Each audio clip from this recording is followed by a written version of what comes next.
کیا آپ نے کبھی سوچا ہے کہ دو آدمیوں کی کمائی ایک جیسی ہونے کے باوجود ایک کے رزق میں بے حساب برکت کیوں ہوتی ہے اور دوسرے کے پاس سب کچھ ہوتے ہوئے بھی سکون نہیں ہوتا؟ آج کی یہ سچی اور سبق آموز کہانی آپ کو قرآن و حدیث کی روشنی میں رزق میں برکت کا وہ راز بتائے گی جو شاید ہم میں سے اکثر لوگ بھول چکے ہیں۔ السلام علیکم ورحمۃ اللہ وبرکاتہ۔ تو آپ دیکھ رہے ہیں جی ایس مغل اسلامک چینل۔ ناظرین اکرام، ایک شہر میں عبد الرحمن کا ایک نوجوان رہتا تھا جو صبح سویرے اپنے کام پر نکل جاتا اور شام ڈھلے تھکا ہارا واپس آتا تھا۔ وہ محنت بھی بہت کرتا تھا، لیکن اس کے دل میں ہمیشہ ایک ہی سوال رہتا تھا کہ آخر میری کمائی میں برکت کیوں نہیں ہے؟ مہینے کے شروع میں تنخواہ ملتی ہے اور چند دنوں میں ختم بھی ہو جاتی ہے۔ کبھی کوئی بیماری آ جاتی ہے، کبھی کوئی اچانک خرچہ سامنے آ جاتا ہے، اور کبھی کوئی ایسی ضرورت پیدا ہو جاتی ہے کہ ساری جمع پونجی ختم ہو جاتی ہے۔ ایک دن وہ اپنے محلے کی مسجد میں نماز فجر ادا کرنے گیا تو نماز کے بعد امام صاحب نے قرآن کریم کی ایک آیت کا ترجمہ بیان کیا کہ اگر بستی والے ایمان لاتے اور تقوی اختیار کرتے تو ہم ان پر آسمان اور زمین کی برکتوں کے دروازے کھول دیتے۔ یہ الفاظ عبد الرحمن کے دل میں اتر گئے۔ اس نے سوچا کہ شاید برکت صرف زیادہ پیسے کا نام نہیں بلکہ اللہ تعالیٰ کی خاص رحمت کا نام ہے۔ اسی دن اس نے ارادہ کیا کہ وہ اپنی زندگی کو قرآن و سنت کے مطابق گزارنے کی کوشش کرے گا۔ اس نے سب سے پہلے اپنی 5 وقت کی نمازوں کی پابندی شروع کی۔ نماز کو بوجھ سمجھنے کے بجائے اپنی زندگی کا سب سے عام حصہ بنا لیا۔ پھر اس نے اپنے کاروبار اور روزگار میں مکمل دیانت داری اختیار کی۔ اگر کسی گاہک سے غلطی سے زیادہ رقم مل جاتی تو فوراً واپس کر دیتا۔ اگر کسی چیز میں معمولی سا بھی عیب ہوتا تو پہلے ہی بتا دیتا تاکہ کسی کو دھوکہ نہ ہو۔ رسول اللہ صلی اللہ علیہ وسلم نے فرمایا کہ سچا اور امانت دار تاجر قیامت کے دن انبیاء، صدیقین اور شہداء کے ساتھ ہوگا۔ یہی حدیث اس کے دل میں ہمیشہ تازہ رہتی۔ چند دنوں بعد اس نے محسوس کیا کہ اگرچہ اس کی آمدنی پہلے جتنی ہی ہے، لیکن گھر کے اخراجات میں عجیب سی آسانی پیدا ہو گئی ہے۔ پہلے جہاں ہر وقت پریشانی رہتی تھی، اب دل میں سکون رہنے لگا۔ پھر اس نے اپنی کمائی میں سے تھوڑا سا حصہ اللہ کی راہ میں صدقہ کرنا شروع کیا۔ کبھی کسی یتیم کی مدد کرتا، کبھی کسی غریب کے گھر راشن پہنچا دیتا، اور کبھی خاموشی سے کسی ضرورت مند کی فیس ادا کر دیتا۔ اسے رسول اللہ صلی اللہ علیہ وسلم کی یہ مبارک تعلیم یاد رہتی کہ صدقہ مال کو کم نہیں کرتا بلکہ اللہ تعالیٰ اس میں اضافہ اور برکت عطا فرماتا ہے۔ اس کی والدہ اکثر اسے نصیحت کرتی کہ بیٹا، اگر رزق میں برکت چاہتے ہو تو ہمیشہ سچ بولو، والدین کی خدمت کرو اور کسی کا دل نہ دکھاؤ۔ عبد الرحمن نے اپنی والدہ کی خدمت کو اپنی سعادت سمجھ لیا۔ ان کی ہر ضرورت پوری کرتا، ان کے لیے وقت نکالتا اور ان کی دعائیں لیتا۔ اسے معلوم تھا کہ والدین کی رضا میں اللہ تعالیٰ کی رضا ہے۔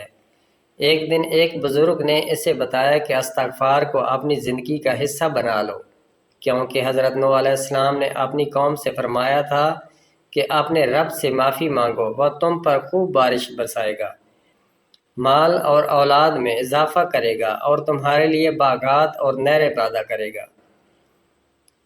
اس دن سے عبد الرحمن نے چلتے پھرتے، اٹھتے بیٹھتے استغفار پڑھنا شروع کر دیا۔ کچھ ہی عرصے میں اس نے محسوس کیا کہ دل کی گھبراہٹ کم ہونے لگی ہے، معاملات آسان ہونے لگے ہیں اور زندگی میں امید کی نئی روشنی پیدا ہو گئی ہے۔ پھر اس نے یہ بھی عہد کیا کہ کبھی سود کے قریب نہیں جائے گا، کبھی جھوٹ بول کر نفع نہیں کمائے گا اور کبھی حرام کمائی اپنے گھر میں داخل نہیں ہونے دے گا، کیونکہ اسے یقین تھا کہ حرام مال وقتی طور پر زیادہ دکھائی دیتا سکتا ہے، لیکن اس میں کبھی برکت نہیں ہوتی، جبکہ حلال کی تھوڑی سی کمائی بھی اللہ تعالیٰ کی رحمت سے بہت کافی ہو جاتی ہے۔ اسی دوران اس کے ایک دوست نے اس سے کہا کہ اگر تھوڑا سا جھوٹ بول دو تو بہت بڑا فائدہ حاصل ہو سکتا ہے، لیکن عبد الرحمن نے صاف انکار کر دیا اور کہا کہ مجھے وہ فائدہ نہیں چاہیے جس سے اللہ تعالیٰ ناراض ہو جائیں۔ اس فیصلے پر ابتدا میں اسے معمولی نقصان ضرور برداشت کرنا پڑا، لیکن اس کا دل مطمئن تھا، کیونکہ اسے یقین تھا کہ جو شخص اللہ تعالیٰ کے لیے کسی چیز کو چھوڑ دیتا ہے، اللہ تعالیٰ اسے اس سے کہیں بہتر عطا فرماتے ہیں۔ چند ہفتوں بعد وہی گاہک دوبارہ اس کے پاس آئے اور کہنے لگے کہ ہم نے تمہاری سچائی دیکھی ہے، اب ہم ہمیشہ تم ہی سے لین دین کریں گے۔ یوں اس کا کاروبار آہستہ آہستہ بڑھنے لگا، مگر اس کے دل میں تکبر پیدا نہ ہوا، بلکہ وہ ہر کامیابی پر الحمدللہ کہتا اور سجدہ شکر ادا کرتا۔ عبد الرحمن نے کبھی یہ نہیں سوچا تھا کہ رزق میں برکت کا اصل راز دولت کی کثرت نہیں، بلکہ اللہ تعالیٰ کی رضا ہے۔ وقت گزرتا گیا اور اس کی زندگی بدلتی چلی گئی۔ اب اس کے گھر میں سکون تھا، اہل خانے کے درمیان محبت تھی، معمولی کھانے میں بھی سب کا پیٹ بھر جاتا تھا، بیماریاں کم ہو گئیں، فضول خرچے ختم ہونے لگے، اور ہر نئے دن کے ساتھ اللہ تعالیٰ کا شکر اس کے دل میں بڑھتا چلا گیا۔ ایک دن اس نے اپنے استاد سے پوچھا کہ آخر یہ تبدیلی کیسے آئی، جبکہ میری آمدنی تو پہلے جیسی ہی ہے۔ استاد مسکرائے اور فرمایا کہ بیٹے، یہی تو برکت ہے۔ برکت کا مطلب صرف زیادہ مال نہیں، بلکہ کم مال میں زیادہ فائدہ، کم وسائل میں زیادہ سکون، اور تھوڑی نعمت میں زیادہ خیر کا پیدا ہو جانا ہے۔ جس شخص کا تعلق اللہ تعالیٰ سے مضبوط ہو جاتا ہے، اللہ تعالیٰ اس کے وقت میں بھی برکت دیتے ہیں، اس کی صحت میں بھی برکت دیتے ہیں، اس کی اولاد میں بھی برکت دیتے ہیں، اور اس کے رزق میں بھی برکت عطا فرماتے ہیں۔ عبد الرحمن نے اس دن دل ہی دل میں عہد کیا کہ زندگی کے آخری لمحے تک حلال رزق ہی کمائے گا، جھوٹ، دھوکے، سود، رشوت اور حرام ذرائع سے ہمیشہ دور رہے گا۔ اس نے اپنے بچوں کو بھی یہی تعلیم دی کہ رزق کی کثرت سے زیادہ ضروری رزق کی برکت ہے، کیونکہ جس رزق میں اللہ تعالیٰ کی رحمت شامل ہو، وہی انسان کو دنیا میں سکون اور آخرت میں کامیابی عطا کرتا ہے۔ ناظرین کرام، قرآن مجید ہمیں تقوی اختیار کرنے کی دعوت دیتا ہے، اور رسول اللہ صلی اللہ علیہ وسلم ہمیں سچائی، امانت داری، صلہ رحمی، والدین کی خدمت، استغفار، صدقہ اور حلال کمائی کی تعلیم دیتے ہیں۔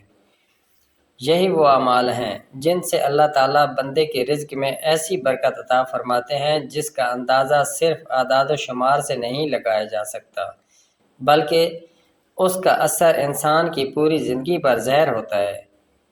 اگر آج بھی دل سے توبہ کریں، 5 وقت کی نماز کی پابندی کریں، والدین کا احترام کریں، رشتہ داروں سے تعلق جوڑیں، ضرورت مندوں کی مدد کریں، استغفار کو اپنی عادت بنا لیں اور حال ہی میں حلال روزی پر قناعت کریں، تو انشاءاللہ تعالی ہماری رزق میں بھی برکت عطا فرمائیں گے۔ یاد رکھیں، دولت انسان کو امیر نہیں بناتی، بلکہ اللہ تعالیٰ کی دی ہوئی برکت انسان کو حقیقی خوشحال بناتی ہے۔ اللہ تعالیٰ ہم سب کو پاکیزہ، حلال اور بابرکت رزق عطا فرمائے، ہماری زندگیوں میں خیر و برکت نازل فرمائے، اور ہمیں ہمیشہ اپنے احکامات پر چلنے کی توفیق عطا فرمائے۔ آمین۔ اگر آپ کو قرآن و سنت کی روشنی میں ایسی ایمان افروز اور سبق آموز کہانیاں پسند آتی ہیں تو ویڈیوز کو ضرور لائک کریں، اپنے عزیزوں کے ساتھ شیئر کریں، اور جی ایس مغل اسلامک چینل کو سبسکرائب کر کے بیل آئیکن ضرور دبا دیں تاکہ آنے والی ہر نئی اسلامی ویڈیوز سب سے پہلے آپ تک پہنچ سکے۔ اللہ تعالیٰ آپ سب کی رزق، عمر اور ایمان میں برکت عطا فرمائے۔ آمین۔